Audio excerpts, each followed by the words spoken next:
Hello friends, मी Vishakha. Global online मराठीमध्ये आपल्या सर्वांचं स्वागत आहे. आजच्या सेशनमध्ये आपल्याला स्वामी रामानंद तीर्थ मराठवाडा विद्यापीठ पी-एच-डी एंट्रन्स म्हणजे पेट एक्झाम यांच्यासाठी रिसर्च मेथॉडॉजी म्हणजे संशोधन कार्यप्रणाली या विषयावरचा एम-सी-क्यूज बघायचा आहे. एम-सी-क्यूज थ्रू कन्सेप्ट क्लिअर करायचे आहेत. ज्याचं आपलं हे 7वं लेक्चर आहे. ऑलरेडी 6 लेक्चर्स कंप्लीट झालेले आहेत. जसं रजिस्ट्रेशन 13 तारखेपासून चालू झालेलं आहे आणि 27 एप्रिलपर्यंत याचं रजिस्ट्रेशन चालू असणार आहे. ही एक्झाम जी आहे ती 27 मेला होणार आहे. सो आपण ही सीरीज स्टार्ट केलेली आहे, ज्याच्यामध्ये तुमचा पेपरचा फर्स्ट पार्ट म्हणजे रिसर्च मेथॉडॉलॉजीचा पूर्ण पार्ट कंप्लीट होणार आहे. सेशन सुरू करण्यापूर्वी एक महत्त्वाची सूचना आणि संधी त्या स्टुडंट्ससाठी जे स्टुडंट्स या एक्झामला टार्गेट करत आहेत, ज्यांना ही एक्झाम क्लिअर करायची आहे, त्यांच्यासाठी स्पेशल कोर्स आम्ही घेऊन आलो आहोत. जो पेपर 1 रिसर्च मेथॉडॉलॉजी म्हणजे 50% सिलेबस ज्याच्यावरती आहे किंवा 50% मार्क्स ज्याच्यावर आहे, त्याच्यासाठी कंप्लीट कोर्स आम्ही घेऊन आलो आहोत. ज्या कोर्समध्ये तुम्हाला मिळणार full syllabus notes, full syllabus test series, full syllabus video lectures, full syllabus live crash course देखील याच्यामध्ये असणार आहे. शिवाय 1000हून अधिक एम-सी-क्यू रिव्हिजन पी-डी-एफ असणार आहे, ज्याच्यामधून तुमचे सगळेच क्वेश्चन जे रिसर्च मेथॉडॉलॉजीवर आहेत ते कंप्लीट होणार आहेत. ओके. आणि हा कोर्स जॉईन करण्यासाठी फक्त दिलेल्या व्हॉट्सअप नंबरवरती मेसेज करायचा आहे. फीस फक्त ₹599 आहे. यामध्ये तुमचा संपूर्ण सिलेबस कंप्लीट होणार आहे आणि 100% तुम्हाला याच्यामध्ये गॅरंटी मिळेल की रिसर्च मेथॉडॉलॉजीचे संपूर्ण क्वेश्चन तुम्हाला येतील. ओके. युनिट फर्स्टमधले आज युनिट फर्स्टमधलेच बाकीचे टॉपिक्स बघणार आहोत. त्याच्यावरचे एम-सी-क्यूज बघणार आहोत, त्याचे कन्सेप्ट्स बघणार आहोत आणि क्वेश्चन आन्सर्समध्ये त्याचं ते आन्सर कसं आलं ते देखील बघणार आहोत. तर पहिला प्रश्न आहे आपला, understanding or नोविंग the world through observation of real events is called.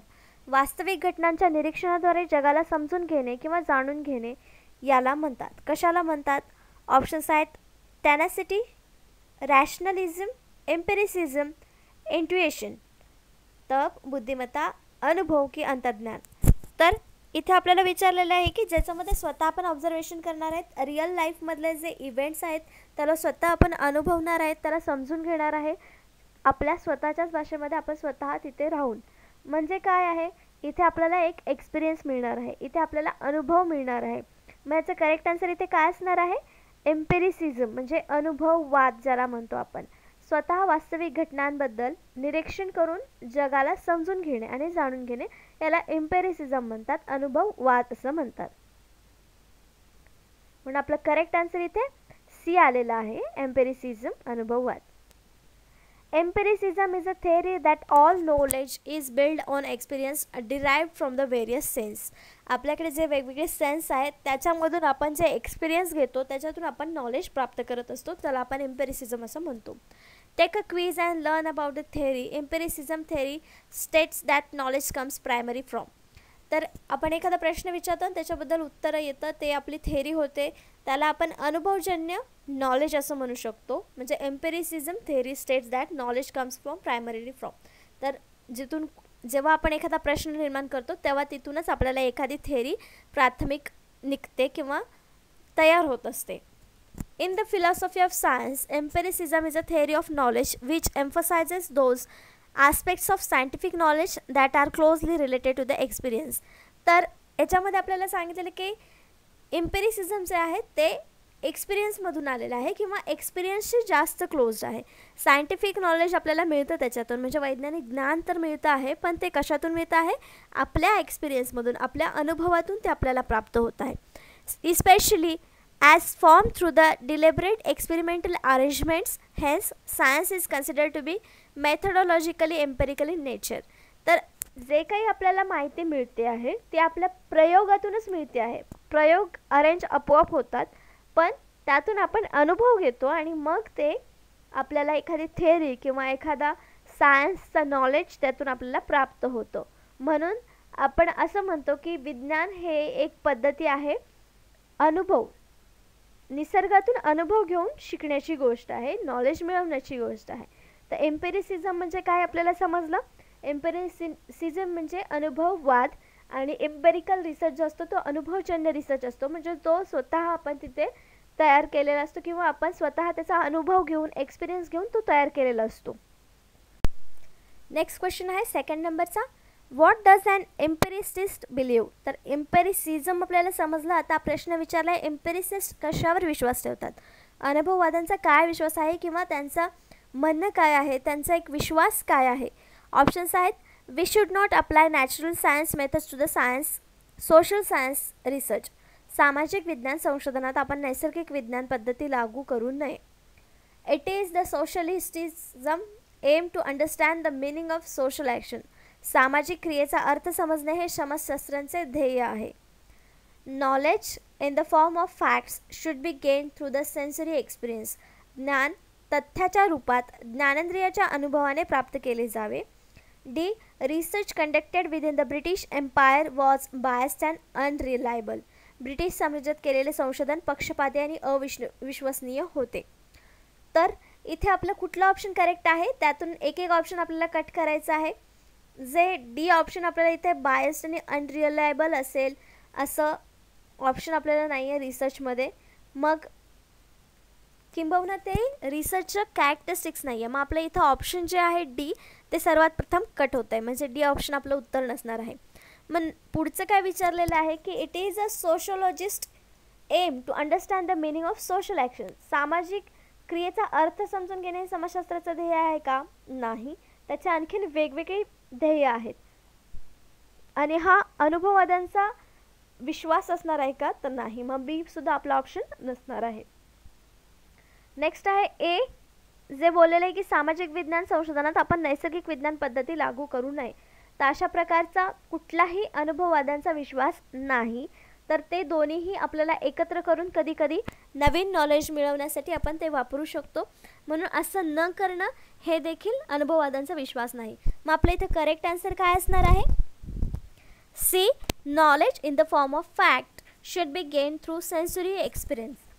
तर आपण जे बघितलं एम्पिरिसिझम काय आहे, तर ते एक्सपिरियन्समधूनच यायला पाहिजे, स्वतःच्या ऑब्झर्वेशनमधूनच यायला पाहिजे. मग अनुभववादांचा विश्वास काय असणार आहे इथे की आपल्या स्वतःच्या ज्ञानेंद्रियाच्या अनुभवाने प्राप्त केलं जावं. जे काही ज्ञान आपण मिळवणार आहे ते आपल्या अनुभवाने प्राप्त केलं जावं, हा अनुभववादांचा विश्वास असणार आहे. Empiricism in philosophy, the view of all concept originate in experience. ते मागाशीच बघितलं आपण की एम्पिरिसिझम हे ओरिजिनेट कशातून होतं आहे? एक्सपिरियन्समधून, म्हणजे अनुभवातून ते उगम पावत आहे. That all concepts are about applicable to things that can be experience. हे कन्सेप्ट कशाशी लागू आहेत? ज्या गोष्टी आपण एक्सपिरियन्स करू शकतो, अनुभव करू शकतो, अनुभव घेऊ शकतो, त्या गोष्टींशीच हे रिलेट करतं. Or that all rationally acceptable beliefs or propositions are justifiable or knowledgeable only through experience. म्हणजे यातून ज्या काही बिलीफ्स, विश्वास, जे गोष्टी मिळतात आपण एक्सेप्ट करतो, त्या सगळ्या कशातल्या असणार आहेत? एक्सपिरियन्समधल्या असणार आहेत, अनुभवातून आलेल्या गोष्टी असणार आहेत. म्हणजेच अनुभव बेस, एम्पिरिसिझमचा अनुभवजन्याचा बेसच काय आहे? एक्सपिरियन्स, अनुभव. नेक्स्ट क्वेश्चन आहे थर्ड नंबरचा. The importance of measurement in quantitative research is that. आपल्याला माहिती आहे रिसर्चमध्ये क्वांटिटेटिव्ह आणि क्वालिटेटिव्ह हे दोन प्रकार आहेत, म्हणजे दोन्हीला विरुद्ध किंवा वर्सेसमध्ये आपण त्याचा अभ्यास करतो, क्वांटिटेटिव्ह रिसर्च आणि क्वालिटेटिव्ह रिसर्च. तर क्वांटिटेटिव्ह रिसर्चमध्ये मोजण्याचं महत्त्व काय आहे, मेजरमेंटचं महत्त्व काय आहे ते आपल्याला सांगायचं आहे. ऑप्शन्स आहेत, it allows us to delineate fine difference between people and cases. हे आपल्याला लोक किंवा प्रकरणामध्ये चांगले फरक स्पष्ट करण्याची अनुमती देते. मोजमाप जिथं करायचं आहे, मेजरमेंट जिथं करायचं आहे, तेव्हा तिथे आपल्याला साधी लोक आणि केस स्टडीजसाठी केसेस जे आपण निवडणार आहे यामध्ये फरक करण्यासाठी मदत करतं मोजमाप. बरोबर आहे हे आपलं स्टेटमेंट. नेक्स्ट स्टेटमेंट आहे, it provides consistent device to yardsticks. हे एक सुसंगत डिव्हाइस किंवा यार्डस्टिक प्रदान करते. म्हणजेच आपल्याला एक मोजमाप करण्यासाठी एक डिव्हाइस प्राप्त करून देतं, युनिट देतं असं देखील आपण इथं म्हणू शकतो की एक मोजमाप करण्याचं माप देतं, मापदंड देतं असं आपण इथं म्हणू शकतो. It allows for precise estimates of degree of relationship between concepts. हे संकल्पनांमधील संबंधाच्या डिग्रीच्या अचूक अंदाजांना अनुमती देतं. आपलं सेकंड स्टेटमेंट पण बरोबर आहे की ते आपल्याला एक मापदंड देतं आहे. मोजायचं महत्त्व म्हणजे ते आपल्याला कुठल्याही गोष्टीचं मोजमाप करण्यासाठी मापदंड देतं आहे. म्हणजे बी सुद्धा स्टेटमेंट आपल्या इथे करेक्ट असणार आहे. सी ऑप्शन काय म्हणतं आपल्याला की हे संकल्पनांमधील संबंधाच्या डिग्रीच्या अचूक अंदाजांना अनुमती देते. ज्या काही संकल्पना आपण वाचणार आहोत किंवा नवीन संकल्पना पुढे येणार आहेत किंवा आपल्या रिसर्चमधून पुढे येणार आहेत त्यांना अंदाजांसाठी अनुमती देतं मोजमाप. मोजमापामध्ये आपण उदाहरणार्थ असं घेऊया की जेव्हा आपण 2 दिवसाचा कालावधी हे मोजमाप जर घेतलं तर तिथे आपल्याला अंदाज येतो की पुढच्या 2 दिवसामधला रिझल्ट हा असणार आहे. म्हणजे तिथं मोजमाप 2 दिवसाचं होतं. हे मोजमाप का महत्त्वाचं आहे क्वांटिटेटिव्ह रिसर्चमध्ये? तर या सगळ्या गोष्टींचा फायदा तिथे क्वांटिटेटिव्ह रिसर्चमध्ये होतो मेजरमेंटमुळे. मग आपल्या इथे करेक्ट आन्सर काय असणार आहे? D, all of the above. वरील सर्व गोष्टी ज्या आहेत त्या फायदा आहे त्याचा क्वांटिटेटिव्ह रिसर्चमध्ये किंवा त्याचा इम्पॉर्टन्स आहे मेजरमेंटचा क्वांटिटेटिव्ह रिसर्चमध्ये. The purpose of quantitative research is to generate knowledge and create understanding about the social world. तर क्वांटिटेटिव्ह रिसर्चचा मेन एम काय आहे किंवा त्याचं पर्पज काय आहे, हेतू काय आहे? तर माहिती निर्माण करणं, त्याच्यामध्ये समज निर्माण करणं, सोशल वर्ल्ड म्हणजे सामाजिक जग जे आहे त्याच्याबद्दल अंडरस्टँडिंग निर्माण करण्याचं काम किंवा हेतू जे आहे ते क्वांटिटेटिव्ह रिसर्चचा आहे. Quantitative research is use by social scientist म्हणजे सामाजिक शास्त्रज्ञ जे आहेत त्यांच्याद्वारे हे प्रकारचं रिसर्च वापरलं जातं. Including communication research, it to observe phenomena or occurrence affecting individuals. Social scientist are concern with the study of people. तर हे सोशल सायंटिस्ट कशाशी रिलेटेड असतात? तर लोकांच्या अभ्यासाशी रिलेटेड असतात. क्वांटिटेटिव्ह रिसर्चसुद्धा लोकांच्या इनडायरेक्टली रिसर्चशी रिलेटेड आहे. The author offers 3 reasons for our concern with measurement in research. Firstly, it allows us to delineate, find differences between cases or people. जे आपण म्हटलं की मेजरमेंटचा फायदा काय काय इथे आपल्याला सांगितलं की केसेस आणि पीपल या दोन्हीमधला फरक ओळखण्यासाठी मेजरमेंट आपल्याला आवश्यक असतं. General observation might be enough to detect extreme of opinion but measurement is needed for the more subtle variation that actually exist. जे खरं व्हेरिएशन्स तिथे प्रेझेंट आहेत त्यांना ओळखण्यासाठी ही मेजरमेंट्स आपल्याला गरजेची असतात. Establishing a measure once allow us to use it again later on with the same people with other providing the consistent benchmark. Finally by studying correlationship we have a bias for studying how closely concepts relate to each other. So answer D is correct, all of the above. All of the above का correct आहे? इथं आपण सांगितलेलं आहे की लोक आणि cases हे ओळखण्यासाठी आपल्याला मेजरमेंट्स मदत करतात. Next question 4 number. Quantitative social researchers rarely claim to have establish causality because. परिणात्मक सामाजिक संशोधन जे आहे ते क्वचित कार्यकरण स्थापित केल्याचा दावा करतात. कारण म्हणजे तिथे कधीच कार्यकरण स्थापित होतं म्हणजे काम होतंय असं दावा करतात क्वांटिटेटिव्ह रिसर्चमध्ये. का असं होतं? याचे ऑप्शन्स आहेत. They are more concern with publishing the result of their reliability test. त्यांच्या विश्वासार्हतेच्या चाचण्यांचे निकाल प्रकाशित करण्यास ते अधिक संबंधित असतात. They do not believe that this is an appropriate goal to be strive for. प्रयत्नांची पराकाष्ठा करणे हे एक योग्य लक्ष्य आहे यावर त्यांचा विश्वास नाही. They keep forgetting which of the variables they have manipulated. त्यांनी बदल घडून आणलेले कुठलेही बदल ते विसरतच राहिलेत किंवा त्यांनी ते लक्षात ठेवले नाही आहेत. They tend to use cross sectional designs which produce only correlations. त्यांच्याकडे क्रॉस सेक्शनल डिझाईन वापरण्याची प्रवृत्ती आहे जी केवळ परस्पर संबंध तयार करत असतात. तर मग याच्यामध्ये करेक्ट आन्सर काय असणार आहे? म्हणजे कुठलं रिझन असू शकतं की ज्याच्यामध्ये कॅज्युअलिटी निर्माण होत असते क्वचितच, पण म्हणजेच कधी. त्याचं रिझन जे आहे ते आहे की they tend to use cross sectional design. याचं करेक्ट आन्सर आहे D. They tend to use cross sectional designs which produce only correlation. म्हणजे क्रॉस सेक्शन डिझाईनच हे क्वांटिटेटिव्ह रिसर्चमध्ये वापरले जातात आणि त्यामुळे त्याच्यामध्ये फक्त परस्पर संबंध तयार केला जातो. म्हणून त्याच्यामध्ये कुठल्याही प्रकारचा कार्यकरण नेहमी स्थापित होत नाही तर क्वचितच तोच स्थापित केला जातो. तर आता बघूया आपण की क्रॉस सेक्शनल डिझाईन्स का उपयोगी ठरत नाहीत किंवा कार्यकरण स्थापित का करत नाहीत, क्वचितच का करतात. त्याने experimental design allows us to test for casual correction between variables because of the one variable. तर एक्सपेरिमेंटल डिझाईनमध्येच आपल्याला हे टेस्ट करण्याची परमिशन मिळते कॅज्युअल कनेक्शन व्हेरिएबल्समधले, जे की आपल्याला क्वांटिटेटिव्ह सोशल रिसर्चमध्ये विचारलं होतं प्रश्नामध्ये, पण हे एक्सपेरिमेंटल डिझाईनमध्ये अलो केलं असतं. Because one of the variables that is independent or manipulated to track changes in other dependent variables. स्वतंत्र चल आणि अवलंबित चल असे 2 प्रकारचे चल असतात जे एक्सपेरिमेंटल डिझाईन्समध्ये असतात. कॉज आणि इफेक्ट्समध्ये ते काम करत असतात. However the most social survey research uses cross sectional designs. तर क्वांटिटेटिव्ह रिसर्चमध्ये सोशल सर्वे रिसर्च येतात आणि त्याच्यामध्ये क्रॉस सेक्शनल डिझाईन्स हे मोस्टली यूज केले जातात. Where such manipulation is not possible.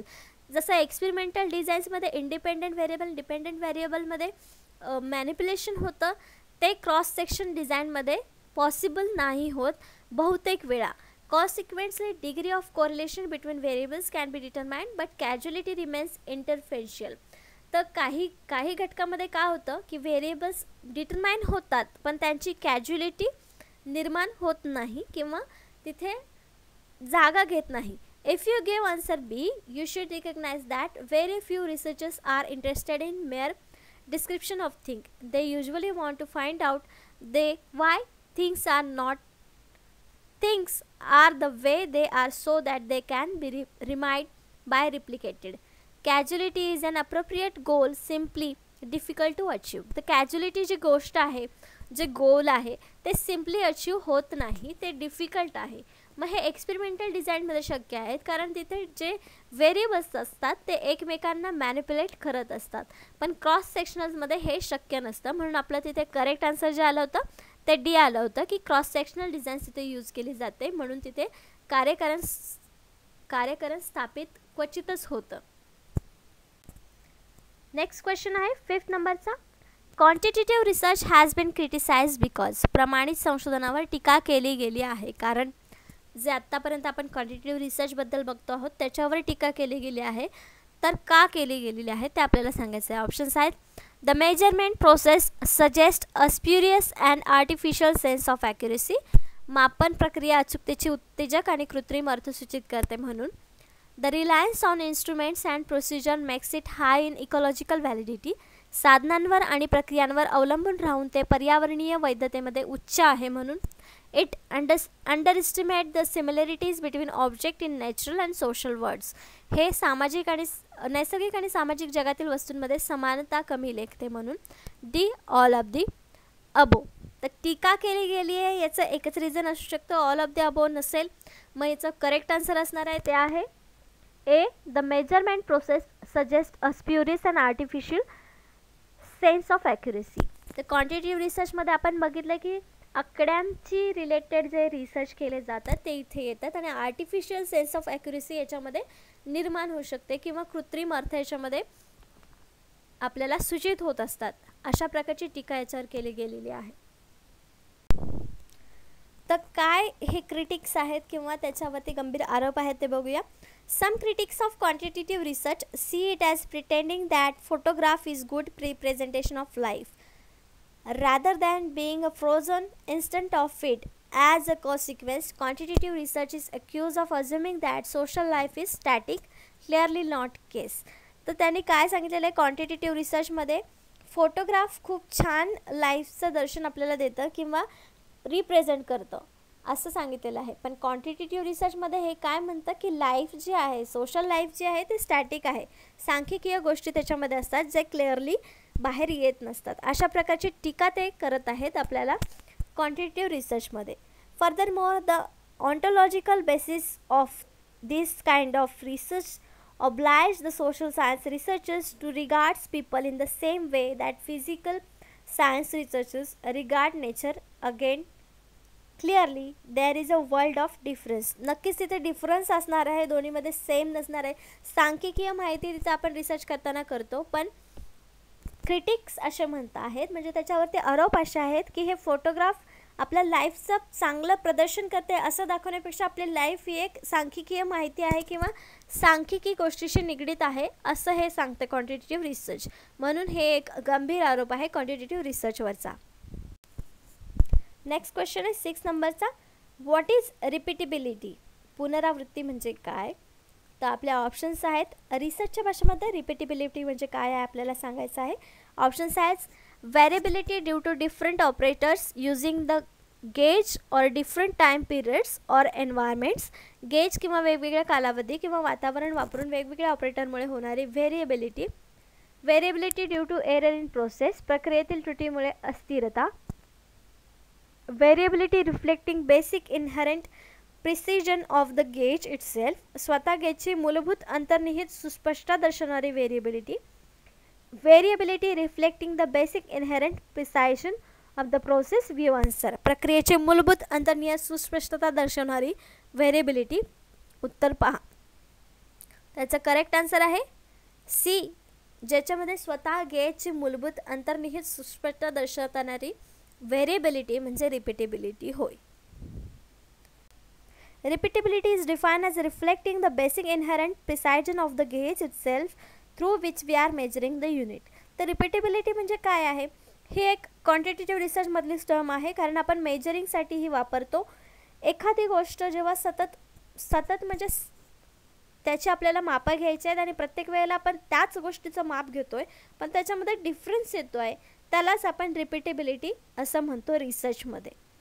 मग तेच आपल्याला इथे त्यांनी सांगितलेलं आहे की मेजरिंग युनिट आहे हे, ज्याच्यामध्ये एकाच गेजमधून आपण मशीनमधून किंवा एकाच गेजमधून एकाच वस्तूमधून प्रत्येक वेळेला तीच वस्तू चेक करतोय पण त्याचा रिझल्ट आपल्याला वेगवेगळा येतोय, त्याला रिपीटेबिलिटी असं आपण म्हणतो. नेक्स्ट क्वेश्चन आहे 7th नंबरचा. In contrast to deductive reasoning, inductive reasoning dash dash. निष्ठ तर्क विवेकपूर्ण तर्क यांच्या विरोधाभास, म्हणजे डिडक्टिव्ह रिझनिंगच्या कॉन्ट्रास्टमध्ये त्याच्या इंडक्टिव्ह रिझनिंग काय आहे किंवा कसं आहे. ऑप्शन्स आहेत involves conclusion that are more or less probable, अधिक किंवा कमी संभाव्य अशा निष्कर्षांचा समावेश आहे. Is less descriptive of human thoughts process, मानवी विचार प्रक्रियेचे वर्णन कमी करते. Moves from general principle to particular conclusion, सामान्य तत्वामधून विशिष्ट निष्कर्षाकडे वळते. Should be avoided in science whenever possible, जेव्हा शक्य होईल तेव्हा विज्ञानात टाळलं पाहिजे. तर डिडक्टिव्ह रिझनिंगच्या तुलनेत इंडक्टिव्ह रिझनिंगचं काय महत्त्व आहे आपल्याला ऑप्शन्सपैकी सांगायचं आहे. तर moves from general to principle हे डिडक्टिव्ह झालं. मग ते अवॉइड केलं पाहिजे, सायंटिफिक विज्ञानामध्ये टाळलं पाहिजे असं आहे का? नाही. मग सी आणि डी ऑप्शन्स आपल्या इथे कट झाले. Is less descriptive of human thoughts process, हे मानवी विचार प्रक्रियेचे वर्णन कमी करतं असं आहे का? नाही, असंही नाही आहे. मग इथं आपलं एकच करेक्ट आन्सर असू शकतं, ते म्हणजे A, involves conclusion that are more or less probable, अधिक किंवा कमी संभाव्य निष्कर्षांचा समावेश यामध्ये केला जातो इंडक्टिव्ह रिझनिंगमध्ये. मग आपलं करेक्ट आन्सर ए आलेला आहे. तर आपल्याला इथे इंडक्टिव्ह रिझनिंग आणि डिडक्टिव्ह रिझनिंग नेमकं काय आहे ते आपल्याला बघायचं आहे आणि दोन्हीमधला फरक देखील इथे आपल्याला समजेल. Someone who uses inductive reasoning makes specific observation and then draw a general conclusion. तर इंडक्टिव्ह रिझनिंगमध्ये काय आहे? स्पेसिफिक ऑब्झर्वेशन केलं जातं, त्याच्यावरून जनरल कन्क्लुजन आपण काढत असतो. तर डिडक्टिव्हमध्ये काय असतं? स्पेसिफिक कन्क्लुजनवरून जनरल थेअरी निघत असते. तर इथे उदाहरण आपण असं घेऊ शकतो की every quiz has been easy therefore the test will be easy. Example त्यांनी दिलेलं आहे इंडक्टिव्हचं की क्वीज इझी असणार आहे, प्रत्येक क्वीज इझी असणार आहे, म्हणजेच तिथे अख्खी टेस्ट जी आपली आहे ती इझी असणार आहे. म्हणजे हे इंडक्टिव्ह रिझनिंग झालं. जनरल कन्क्लुजन जेव्हा काढतोय आपण तेव्हा स्पेसिफिक ऑब्झर्वेशनचा विचार करतो आहे. नंतर डिडक्टिव्हमध्ये काय एक्झाम्पल दिलेलं आहे? All student in this class play guitar, Sam is the student of this class. मग त्यांनी जनरल एक्झाम्पल दिलं आहे डिडक्टिव्हमध्ये की एक क्लासमध्ये सगळे स्टुडंट्स गिटार वाजवत आहेत, म्हणजे सॅमसुद्धा त्याच क्लासमधला मुलगा आहे, म्हणजे सॅमसुद्धा गिटार वाजवत असणार. हे डिडक्टिव्हचं रिझनिंग झालं. जनरल स्टेटमेंट आपण काढतो, स्पेसिफिक कन्क्लुजन तिथे आपण काढतो आहोत. इंडक्टिव्हमध्ये अजून काय सांगितलेलं आहे? When you are using inductive reasoning correct observation won't necessary lead you to correct general conclusion. जर इंडक्टिव्ह रिझनिंगमध्ये आपण स्पेसिफिक ऑब्झर्वेशनवरून जनरल कन्क्लुजन काढत असतो, पण इंडक्टिव्हमध्ये ते खरं असेलच असं नाही. तर याउलट डिडक्टिव्हमध्ये जे आपण रिझनिंग किंवा थेअरी कन्क्लुजन जे काढतो ती दोन्ही स्टेटमेंट जी असतात ती करेक्ट असतात. उदाहरण दिलेलं आहे इंडक्टिव्हमध्ये the teacher use PPT in the last few classes therefore the teacher will use PPT tomorrow. हे आपलं रिझन तिथं इंडक्टिव्हमध्ये असं दाखवू शकतो की आपण प्रत्येक क्लासमध्ये टीचरने PPT यूज केले असं दिलेलं नाही आपल्याला. Last few classes teacher use केलेली आहे PPT, तर टीचर PPT उद्या यूज करेल असं आपण सांगू शकत नाही इंडक्टिव्ह रिझनिंगमध्ये. तेच डिडक्टिव्ह रिझनिंगमध्ये at the conference all people present are 30 or older. Maria is in the room, म्हणजे मारिया तिथे 30ची असणार आहे हे आपल्याला तिथे समजून येतं. म्हणजे ही जनरल थेअरी आहे. याला आपण डिडक्टिव्ह रिझनिंग असं म्हणू शकतो. तर हा फरक आहे इंडक्टिव्ह रिझनिंग आणि डिडक्टिव्ह रिझनिंगमध्ये. एक्झाम्पल्सवरून आपल्याला डिडक्टिव्ह रिझनिंग, इंडक्टिव्ह रिझनिंग हे दोन्ही क्लिअरली समजतं. Inductive reasoning specific to general and deductive reasoning specific conclusion follows a general theory. Next question आहे 8 नंबरचा. Which of the following sequence best describe the deductive logic of enquiry. तर deductive आपण बघितलेले आहे, reasoning काय आहे, deductive logic enquiry इथे काय विचारलेलं आहे. म्हणजे आपलं काय असणार आहे इथे, जनरल टू स्पेसिफिक. पुढीलपैकी कोणता अनुक्रम चौकशीच्या विलोमनीय लॉजिकचे उत्तम वर्णन करतो आहे. जनरलपासून आपल्याला स्पेसिफिकपर्यंत जायचं आहे. म्हणजे ऑप्शन्स बघा आपले काय आहेत, थेअरी, डेटा, हायपोथेसिस. डेटा पहिले यायला पाहिजे की थेअरी पहिले यायला पाहिजे की हायपोथेसिस पहिले यायला पाहिजे, इथे आपल्याला सांगायचं आहे. तर data, theory, hypothesis. Data, empirical pattern, theory. Theory, hypothesis, data. Empirical pattern, hypothesis आणि थेअरी. तर इथे करेक्ट आन्सर जे आहे ते आहे डी, थेअरी, हायपोथेसिस, डेटा. तर सगळ्यात मोठी काय असणार आहे, सिद्धांत असणार आहे. त्याच्यानंतर हायपोथेसिस म्हणजे त्याची गृहीतक असणार आहेत आणि मग सगळ्यात शेवटी डेटा असणार आहे. कारण डिडक्टिव्ह लॉजिक विचारलेलं आहे. हे जर आपल्याला इंडक्टिव्ह लॉजिक विचारलं असतं तर मग डेटा, हायपोथेसिस आणि मग थेअरी आले असते. पण डिडक्टिव्ह लॉजिकमध्ये पहिले सगळ्यात मोठा सिद्धांत, त्याच्यानंतर हायपोथेसिस, मग त्याचा डेटा येणार आहे. म्हणून इथं आपलं करेक्ट आन्सर डी आलेला आहे. जसं इथे डिडक्टिव्ह रिझनिंगचे एक्झाम्पल्स दिलेले आहेत त्यांनी. ऑल बर्ड्स हॅव फीदर्स, म्हणजे सगळ्या पक्ष्यांना इथे पंख असतात. हे एक डिडक्टिव्ह लॉजिक आहे. It's dangerous to drive on icy streets, म्हणजे बर्फाच्या रस्त्यांवरती गाडी चालवणं किंवा ड्राईव्ह करणं हे डेंजरस आहे. हे एक डिडक्टिव्ह रिझनिंग आहे. ऑल कॅट्स हॅव बीन कीन सेन्स ऑफ स्मेल, सगळ्यांना त्यांचा म्हणजे वासावरून गोष्टी ओळखण्याची एक क्षमता आहे सगळ्या कॅट्समध्ये. Cacti are plants and all plants perform photosynthesis, म्हणजे इथे आपल्याला जनरल गोष्ट सांगितलेली आहे की स्पेसिफिकपासून जनरल गोष्ट निघालेली आहे की कॅक्टी नावाचा प्लांट आहे आणि प्रत्येक प्लांट हे फोटोसिंथेसिस करतं. म्हणजे कॅक्टीसुद्धा फोटोसिंथेसिसची प्रोसेस करतं. हे जनरल फॅक्ट आपल्याला इथे डिडक्टिव्हमध्ये निघतं आहे आणि ते करेक्ट आहे. म्हणून हे एक डिडक्टिव्ह लॉजिकचं एक्झाम्पल आहे. Red meat has iron in it and beef is red meat. तर इथे पण त्यांनी आपल्याला एक जनरल स्पेसिफिक स्टेटमेंट आपल्याला मिळतं आहे, ते आहे red meat has an iron, म्हणजे रेड मीटमध्ये आयर्न असतं आणि रेड बीफ हे एक रेड मीट आहे म्हणजे त्याच्यामध्ये आयर्न असणार आहे. हे आपल्याला फॅक्ट इथं आपल्याला मिळतं आहे. म्हणून ते एक डिडक्टिव्ह रिझनिंगचं एक्झाम्पल आपल्याला इथे दिलेलं आहे. हे काही एक्झाम्पलवरून आपल्याला डिडक्टिव्ह रिझनिंग काय आहे, डिडक्टिव्ह लॉजिक आपल्याला काय आहे हे समजलं असेल. नेक्स्ट क्वेश्चन आहे 9 नंबरचा. A deductive argument is valid if. एक वजाबाकी युक्तिवाद वैध असेल जर. ऑप्शन्स आहेत premises are false and conclusion is true, जर जागा खोटी आहे आणि निष्कर्ष खरे आहेत. Premises are false and conclusions are also false, जागा खोटी आहे आणि निष्कर्ष देखील चुकीचे आहेत. Premises are true and conclusion is false, जागा सत्य आहे आणि निष्कर्ष खोटे आहेत. Premises are true and conclusion is true, जागा खरे आहेत आणि निष्कर्षही खरे आहेत. तर डिडक्टिव्ह आर्ग्युमेंटमध्ये आपण बघितलेलं की दोन्ही स्टेटमेंट हे जनरल स्टेटमेंट असतात आणि त्यावरून जे फॅक्ट निघतं ते देखील खरं असतं. म्हणजे इथं आपल्याला जे प्रिमायसेस दिलेले आहेत ते सुद्धा खरे पाहिजेत आणि आपल्याला निघणारं कन्क्लुजन जे आहे ते देखील फॅक्ट म्हणजे खरं असलं पाहिजे. मग आपलं करेक्ट आन्सर इथे काय असणार आहे, D. Deductive argument is valid, म्हणजे डिडक्टिव्ह आर्ग्युमेंट कधी असेल तिथे जागा कधी घेईल तर हे आपला ऑप्शन आहे. Premises are true and conclusions is true दोन्ही असेल तेव्हाच तिथं डिडक्टिव्ह आर्ग्युमेंट प्लेस घेणार आहे. A deductive argument is sound if and only if it is both valid. जसं की आपण डिडक्टिव्ह आर्ग्युमेंटमध्ये बघितलं की दोन्ही ज्या स्टेटमेंट्स आहेत त्याच्यावरून आपण तिसरं फॅक्ट काढू शकतो, म्हणजे दोन्ही गोष्टी तिथं व्हॅलिड पाहिजेत.